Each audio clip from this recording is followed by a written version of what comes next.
아멘. 자, 그 밑에 보는 이날은 안식일이니라고 이렇게 9절까지 되어 있습니다. 우리가 사용하는 단어 중에 참 우리가 오해하면서 쓰는 단어들이 교회 안에서 많습니다. 그것의 대표적인 것이 은혜입니다. 은혜. 은혜에 대한 생각이 너무나 제각각이고 은혜에 대한 어떤 정의가 조금씩 좀 달라져요.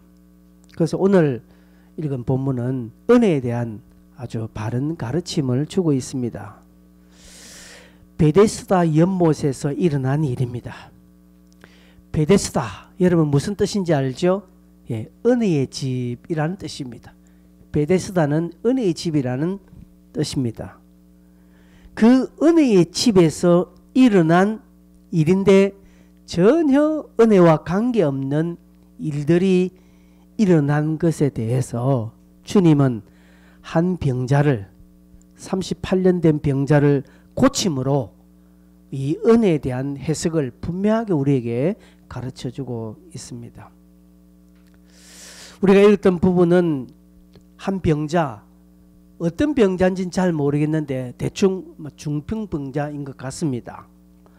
이 중풍병자를 고쳐주신 것 때문에 이제 사건이 10절부터는 더 크게 또 번지기도 합니다. 오늘 저희들은 이 중풍병자를 고쳐주는 것을 통해서 은혜가 우리가 생각하는 것과는 좀 차원이 있구나. 은혜가 도대체 무엇인가를 새롭게 발견하는 시간 되었으면 좋겠습니다.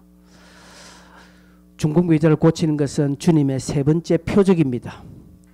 표적은 여러분 예수가 하나님의 아들이심을 증거하는 것이라고 했죠. 그것에 대해서는 깊은 메시지가 있다라고 했습니다. 중풍병자를 고치는 오늘 본문의 표적은 앞전의 표적과는 조금 더 차원이 다른, 좀 더 적극적이고 좀 더 하나님의 개입하심이 큰 것 같습니다. 가나 혼인잔치 2장에 나오는 것은 예수님의 어머니 마리아의 어떤 권유 때문에 일어난 표적입니다. 그리고 앞장에서 살펴본 신하의 아들, 어떤 그 임금의 신하의 그 아들을 살린 것은 신하가 달려와서 간청한 것 때문에 예수님께서 고쳐주셨습니다. 그런데 오늘 본문은 누구의 간청도 없습니다. 그런데 예수님이 직접 개입하신 것입니다. 예수님의 의도가 있다는 것이죠. 1절에 보니까 유대인의 명절이다라고 되어 있습니다. 이 명절을 지키기 위해서 예수님은 갈릴리에서 예루살렘으로 올라가셨습니다. 어떤 명절인지는 나와 있지 않습니다. 학자들마다 아마 유월절이다 아니면 또 칠칠절이다 라고 이렇게 말합니다. 좌우지가 어떤 명절인지 몰라도 그 절기를 지키기 위해서 주님께서 예루살렘으로 올라가셨는데 올라가셔서 제일 처음 방문한 곳이 베데스다 연못입니다. 아마 예수님의 의도가 있었던 것 같습니다. 표적에는 분명한 의도가 있습니다. 그냥 어쩌다가 된 것 전혀 없습니다. 주님의 깊은 간섭이 있다는 것이죠. 2절 예루살렘에 있는 양문 곁에 히브리 말로 베데스다라는 못이 있는데 그게 행각 5이 있고 많은 병자들이 거기서 모였습니다. 왜 모였는가? 3절 4절에 보면 천사가 가끔 못에 내려와 물을 움직이게 하는데 그때 물이 움직일 때 제일 먼저 들어가는 사람은 어떤 병에 걸렸든지 낫게 된다라는 유대인들의 떠도는 어떤 전에 내려오는 이야기가 있다라는 것이죠. 그래서 5절에 거기에는 많은 병자가 있을 뿐 아니라 38년 된 병자가 있었습니다. 뭐 어떤 병자인지는 모르겠으나 그러나 그냥 성경을 이렇게 쭉 살펴보면 중풍병자가 좀 제일 유력하다고 볼 수 있습니다. 그래서 제가 중풍병자라고 이야기할 때 여러분 어디 다른 데 가서 우리 목사님 여기 중풍병자더라 뭐 그렇게 하는 것보다는 그냥 중풍병자일 가능성이 크다라고 그렇게 여러분 아시면 되겠습니다. 이 병자도 있었고 많은 병자들이 모여져 있습니다. 특별히 38년 된 병자를 소개하는 것은, 여러분 38년 된 병자라는 것은 어떤 것을 의미할까요? 왜 굳이 병이 오래됐다라고 하지도 않고 38년이라는 횟수를, 병의 기간을 말할까요? 그것은 이 병은 고칠 수 없는 병이다 라는 것을 의미하죠. 아주 절망적인 병이다. 이 병자에게는 소망이 없다라는 것을 암시해 주고 있습니다. 이 병자를 주님이 6절에 보니까 보셨습니다. 그 누운 것을 보시고, 예수님 보실 때 병이 오래된 줄도 아셨습니다. 이 말씀을 대충 하신 것이 아니라 정확하게 아셨다라는 표현입니다. 주님의 주권적인 개입이 일어나고 있다라는 것입니다. 소망이 없는 인생을 주님은 보시죠. 주님은 저와 여러분을 보시는데 대충 보시지 않습니다. 여러분의 안고 일어섬, 마음의 생각, 깊은 계획, 여러분의 의도, 여러분의 생각, 미래 완벽하게 아신다는 사실입니다. 그것을 지금 보고 계신다는 사실을 이 성경을 통해서 배우게 되고 우리에게는 그런 믿음을 가져야 합니다. 그리고 말씀하시는 그 음성을 들을 줄 알아야 합니다. 38년 된 병자가 누워있는 것을 주님은 보시고 이르시되 6절 끝에 네가 낫고자 하느냐 묻습니다. 여러분 보십시오. 다른 성경에는 어떤 병자들이 주님 앞에 어떤 액션을 취했고, 그죠? 와서 어떤 사람은 다윗의 자손 예수여 나를 불쌍히 여기서 말하고, 또 어떤 사람은 옆에 있는 사람들이 마리아가 그런 이야기하고, 또 어떤 친구들이 침상채 자기 중풍병 걸린 친구들을 남의 지붕을 뜯고 내려가는 그런 것도 있지 않습니까? 그런 것 때문에 여러 가지가 있지만 여기는 아무 액션이 없고 그냥 주님이 가서 그것을 보시고 가만히 있는 그 중풍병자에 가서 네가 낫고자 하느냐, 그 친구가 뭐 주님을 바라보면서 어떤 시선으로 나를 좀 고쳐주세요라는 그런 어떤 눈빛을 보냈는지는 모르겠으나 성경에는 그런 표현이 없습니다. 그저 주님이 그를 보시고, 많은 병자들이 있었지만 특별히 누워있는 38년 오래된 병살이를 하고 있는 그 사람을 보시고 주님이 묻습니다. 네가 낫고자 하느냐라고 묻습니다. 이럴 때 대개의 경우, 성경을 우리가 볼 때 대개의 경우는 예, 내가 낫고자 합니다. 주님 나를 불쌍히 여겨주십시오. 나를 고쳐주십시오.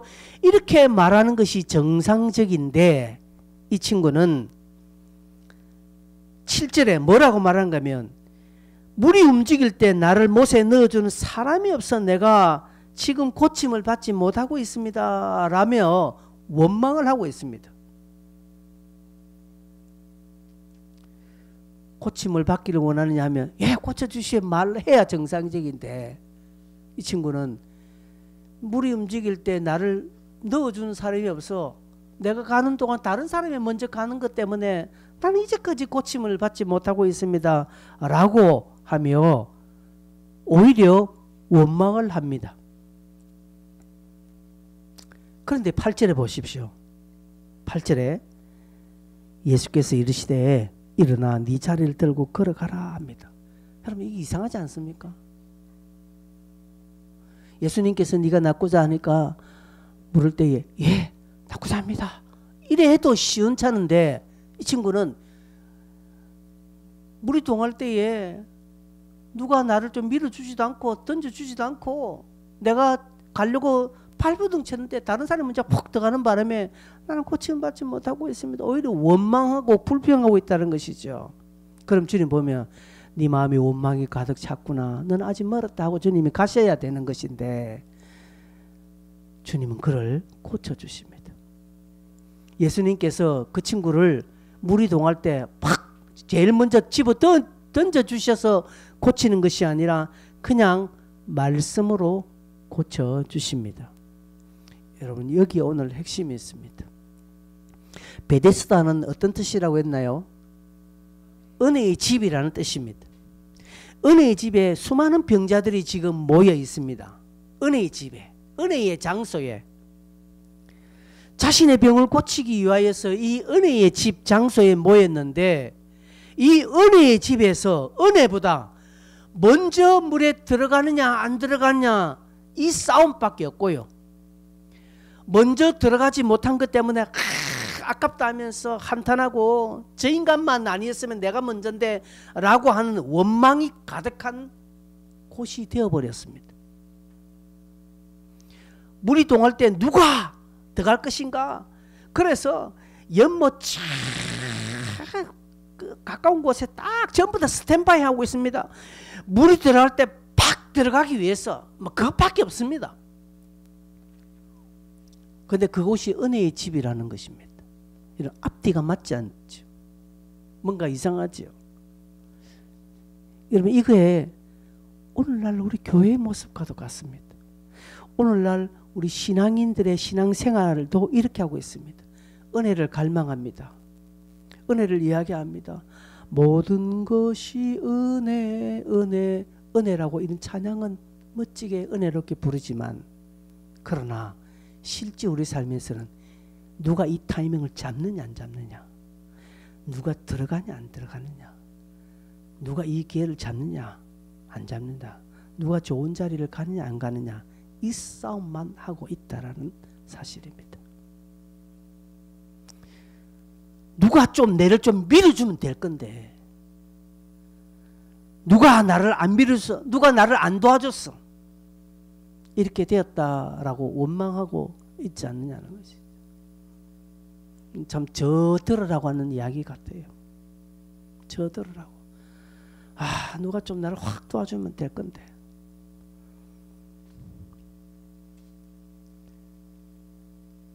요건만 해결되면, 내가 이 상황만 좀 되면, 정치가 좀 바로 되고, 이게 좀 대통령이 이러면, 막 이렇게 되면, 경제가 이러면, 이번 고비만 좀 넘기면, 저 묶였던 저 땅, 저 집, 저것만 해결되면, 요것만 요렇게 딱 되면 딱 내하고 좋은데, 다 좋은데 여기 마음에 찝찝해서 내 안 하고 있고, 이런 원망, 이런 모순적인 태도가 교회 안에 버글버글 하다라는 것이죠. 그래 놓고 다 같이 은혜를 구하고 있고, 그래 놓고 다 같이 기도하고 있다라는 것입니다. 이게 웬 말이냐 이 말입니다. 은혜의 집에서, 은혜의 장소에서 누가 먼저 물에 들어가냐 안 들어가냐, 타이밍을 누가 먼저 잡느냐, 좀 누가 내를 좀 밀어주든가 집어 던져주든가, 좀 내 상황이 이리 되면 될 건데, 그게 안 돼서 그렇다는 것이죠. 그게 안 되는 바람에 원망하고 투덜투덜거리고 불평하고 있다라는 것입니다. 은혜의 집에서는요, 은혜를 강구해야 합니다. 은혜의 집에서는 정말 은혜를 보아야 합니다. 이스라엘 백성들이 광야 40년을 하게 된 배경이 뭡니까? 12명의 정탐꾼의 보고 때문이었죠. 10명의 정탐꾼은 우리 다 죽었습니다. 안 됩니다. 이거 안 됩니다. 2명의 정탐꾼은 저들은 우리의 밥입니다.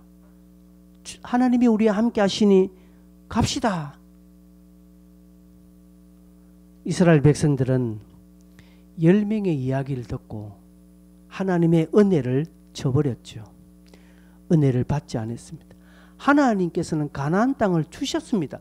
젖과 꿀이 흐르는 따라 가나안 땅을 너희에게 주었다라고 하거든요.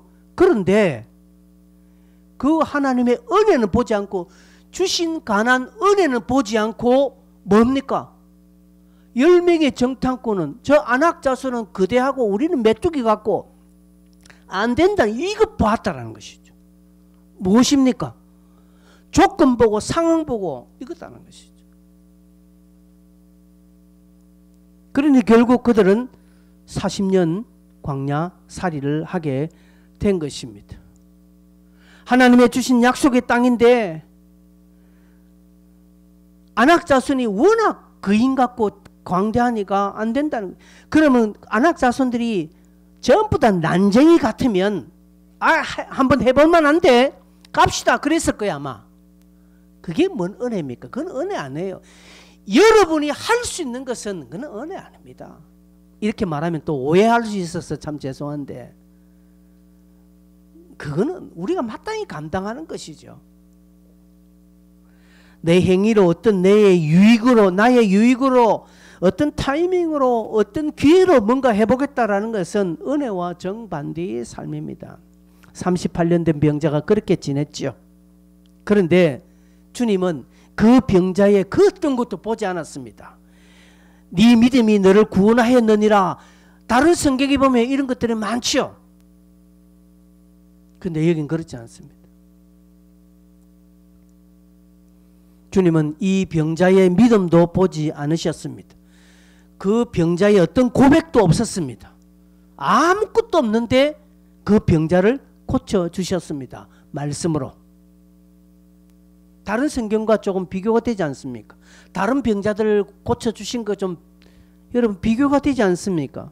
어떤 믿음이나 아니면은 주변 친구들의 그 믿음을 보고 침상에 누운 중풍병자를 고쳐주셨던 것처럼 어떤 누구의 간청이나 누구의 고백이나 누구의 어떤 요청 또 본인의 믿음 고백 이런 것을 보고 고쳐주시는 것은 좀 우리가 그럴만한데 이 친구는 아무 말고 오히려 원망하고 불평했습니다. 왜 그렇게 해주셨고 이 본문을 성경에 기록해 놓으셨고 우리로 하여금 보게 하시는 것입니까? 그것은 은혜를 바르게 가르쳐 주기 위함이라는 것이죠. 얘들아, 은혜는 이런 것이야 라고 지금 말씀해 주고 있습니다. 여러분 우리 모두는 은혜를 사모하고 은혜를 받기를 소망합니다. 그렇다면 은혜의 집에서 무엇을 보아야 합니까? 은혜의 집에서 무엇을 생각해야 합니까? 기회, 조건, 나의 유익, 내 계산, 나의 계획 아니라는 것이죠.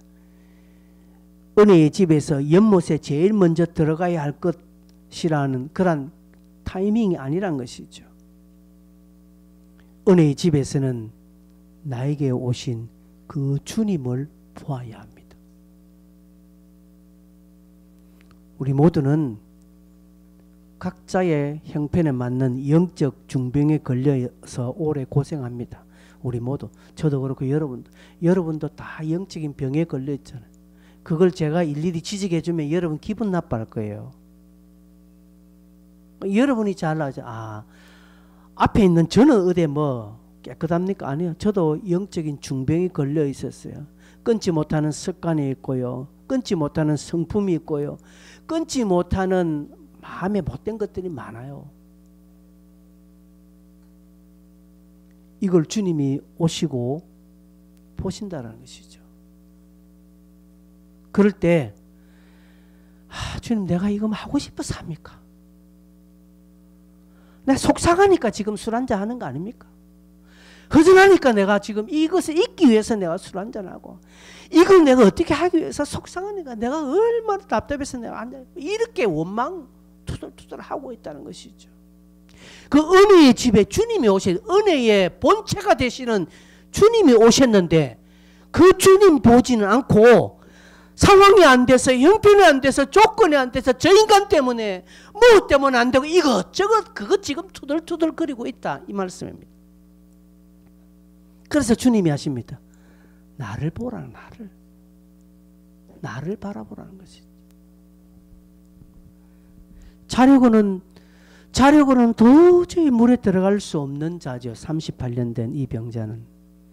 여기에 자기를 보면 안 돼요.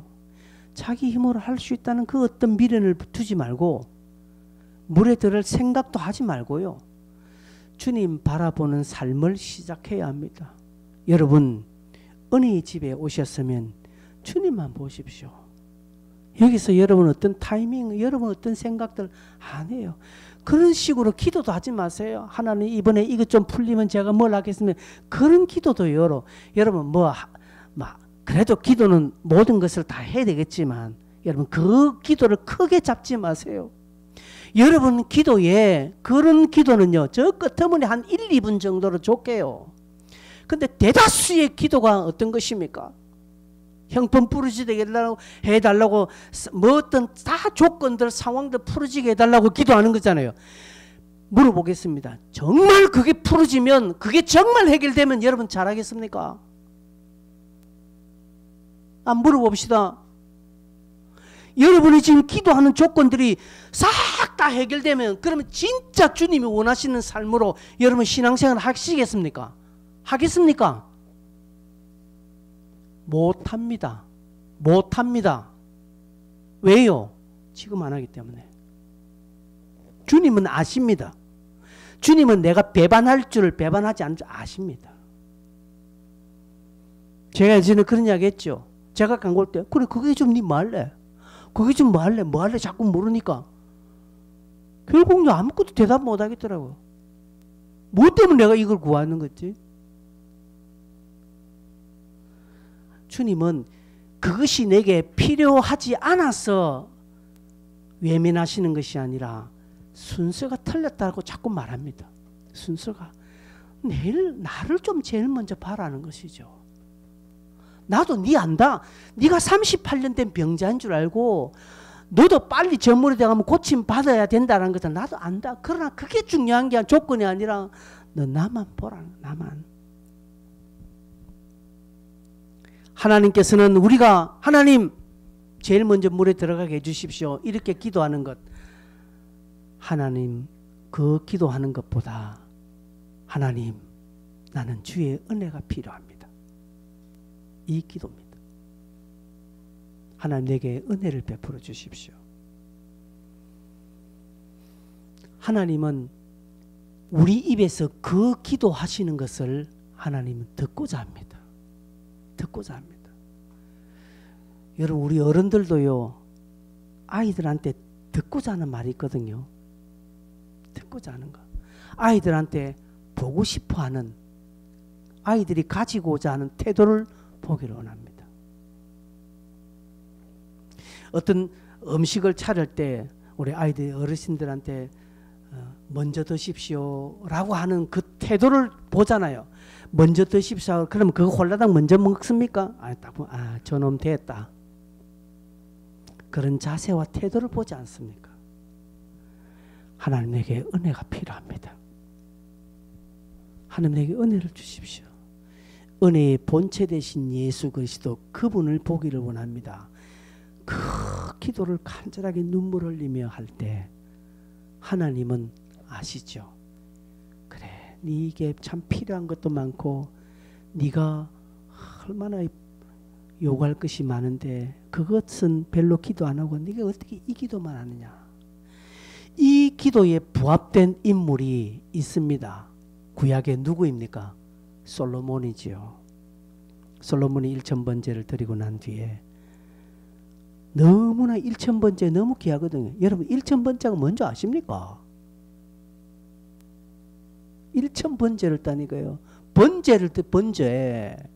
짐승을 잡아서 각을 뜨고 그냥 뭐 해치라는 거죠. 그래서 불을 태우는 그 번제를요. 그거 한 번 번제를 드리면 보통 서너 시간 가는 겁니다. 하루에 한 번씩 하더라도요. 3년이에요. 3년. 그죠? 하루에 2번 하더라도 1년 반이에요. 하루에 3번 한다 치더라도 1년이에요. 1년 여러분. 아니 욕심내서 하루에 한 5번 한다 합시다. 굉장히 긴 세월을 그 할 때 하나님이 너무 감동을 받으셨어. 솔로몬아, 내 네게 뭐 해줬고 뭐 줬고 라고 하니까 솔로몬이 무엇을 구했습니까? 예, 지혜를 구한 게 아니고요. 듣는 마음을 구했어요. 듣는 마음을. 듣는 마음을 구했거든요. 그러니까 하나님 또 감동해버렸네. 하나님 또 감동해버렸어요. 야 이놈아, 네가 부귀도 구하지 않고 영광도 구하지 않고 다른 어떤 것도 구하지 않고 내 백성을 잘 판단할 수 있도록 듣는 마음을 구했으니 그래, 네 구하지 않은 부귀 영화 모든 것들 다 줘버린 거야. 지혜를 주시면서 앞으로도 네 같은 지혜자는 없을 것이라고 말하지 않습니까? 그래서 여러분 솔로몬 같은 지혜를 주십시오. 그 기도하면 안 돼요. 그 기도 안 들어져요. 왜? 하나님이 솔로몬 같은 지혜를 줄 자가 없다고 성경에 못 박아놨습니다. 그 솔로몬 그 밑에 지혜를 달라고 기도하셔야 됩니다. 그럼 돼요. 여러분 보십시오. 하나님이 듣고자 하는 말이 있습니다. 하나님은 오늘 여러분의 입에서 듣고자 하는 기도가 있다는 것이죠. 근데 하나님이 듣고자 하는 기도는 안 하고 맨날 내 형편, 상황, 주저리 이것만 이야기하니까 하나님도 참 답답하실 거예요. 그걸 가르쳐 주기 위해서 오늘 이 본문이 기록되어 있고, 은혜는 내가 노력해서 쟁취하는 거 아닙니다. 은혜는 주는 쪽에서 베푸는 것이므로 값없이 받는 선물이죠. 그런데 그 은혜를 베푸시는 주님께서 베데스다 연못에 오셨는데, 그 은혜를 주신 주님께서 오늘 이곳에 오셨는데, 그 은혜의 주님은 보지 않고 예배를 드리면서도 주님 앞에 나와 기도하면서도 내 머리 굴리고 내 생각 가지고 원망하고 불평하고 있다라는 것이죠. 내가 제일 먼저 들어가야 된다 했었고, 저 친구 때문에 안 된다 했었고, 그러는 거예요. 니 때문에 안 돼, 꼬였다, 이렇게 이야기하는 거예요. 은혜를 베푸실 주님이 지금 여기 계시는데,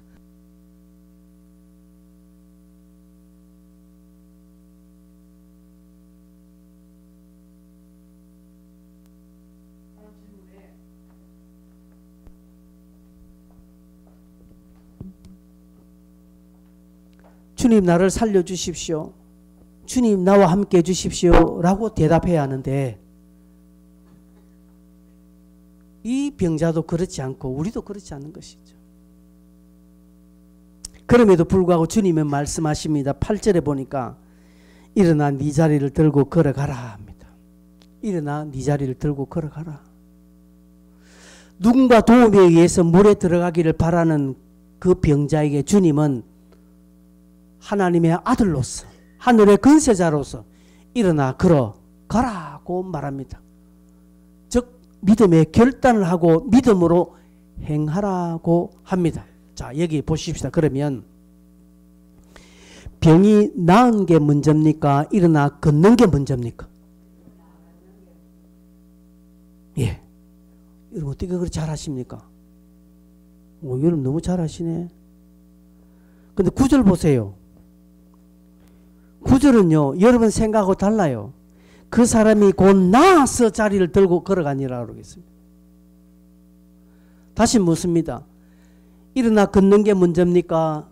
낫는 게 문제입니까? 이제 이렇게 물으면 이제 여러분의 대답이 이제 다시금 묻습니다. 세 번째, 일어나 걷는 게 문제입니까? 나은 게 문제입니까? 그러니까 나와서 걸어갔는데 나은 게 문제입니까? 일어나 걷는 게 문제입니까? 예? 자, 여기서 이제 여러분들 헷갈립니다.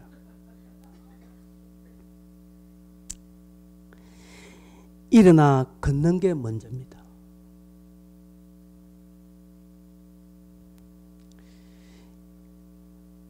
일어나 네 자리를 들고 걸어가라 하시니 그 사람이 곧 했거든요. 그 사람이 우물쭈물한 것이 않고 곧 그 말에 어떻게 했다고요? 그 말에 순종했다 이 말입니다. 그래서 나은 것입니다. 그래, 순종은요 곧 나음과 같습니다. 순종은 곧 해결과 같은 의미입니다. 그 타이밍이 짧습니다. 그 기간이 pat 있나요?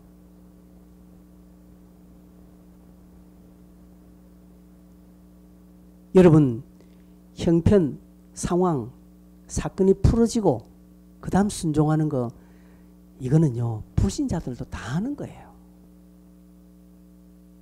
순종은 여러분의 조건, 상황 관계없이 믿음으로 곧 행하는 것입니다. 그러면 바로 풀립니다. 동시에 따라오는 것입니다. 근데 우리는 어떻습니까? 이런 말씀을 곧 들어도 또 멈칫합니다. 주님은 일어나 걸어가라 했는데, 예, 주님이 뭔가 좀 나았다라는 표징을 먼저 줘야 그 다음 내가 일어나려고 합니다. 아니에요, 여러분. 아닙니다. 일어나. 예수님이 일어나 걸으라 할 때 이 친구는 곧 그 즉시 일어나는 액션을 취했다는 것이죠. 액션을 취하니까 주님이 그 믿음을 보시고 거기에 나음이 동시에 일어나는 것입니다. 그래서 자리를 들고 9절에 보니까 걸어갔다고 말합니다. 은혜의 집에서 여러분 엉뚱한 것 바라보면 아무것도 안 됩니다. 은혜의 집에서 은혜를 바라봐야 됩니다. 주님을 바라봐야 됩니다. 물이 동하고 안 동하고 누가 넣어주고 안 넣어주는 조건, 상황 아니라는 사람 아닙니다. 문제 아닙니다. 여러분의 형편 풀어지는 거 아닙니다. 돈도 아니에요, 여러분. 네가 나을 수 있고 네가 살 수 있는 길은 주님 바라보는 것입니다. 말씀을 오늘 맺겠습니다.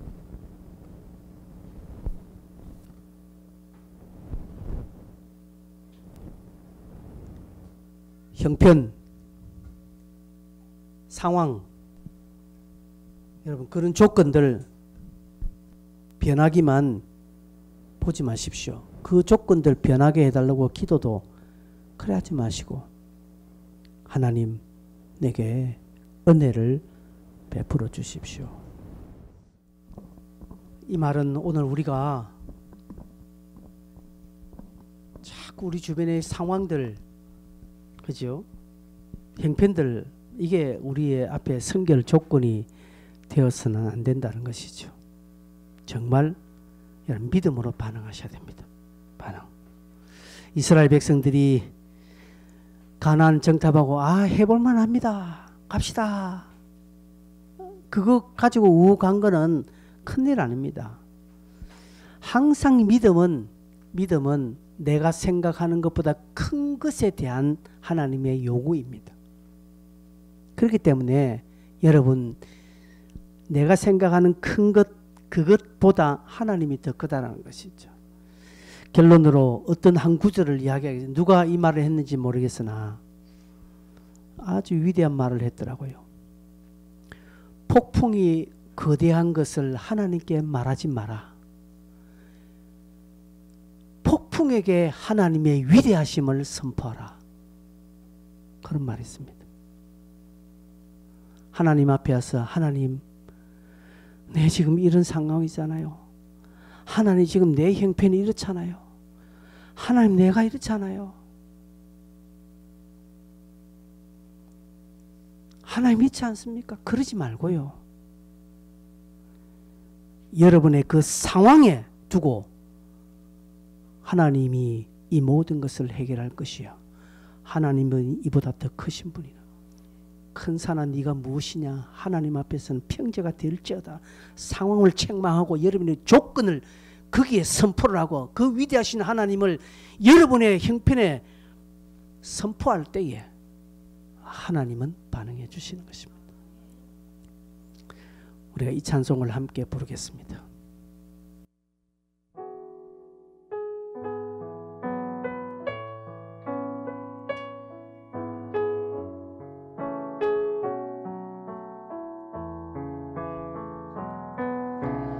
나의 등 뒤에서 나를 도우시는 주, 나의 인생길에서 지치고 고나여 내일처럼 주저앉고 싶을 때 나를 밀어주시네. 일어나 걸어라 내가 새 힘을 주리니. 일어나 너 걸어라 내 너를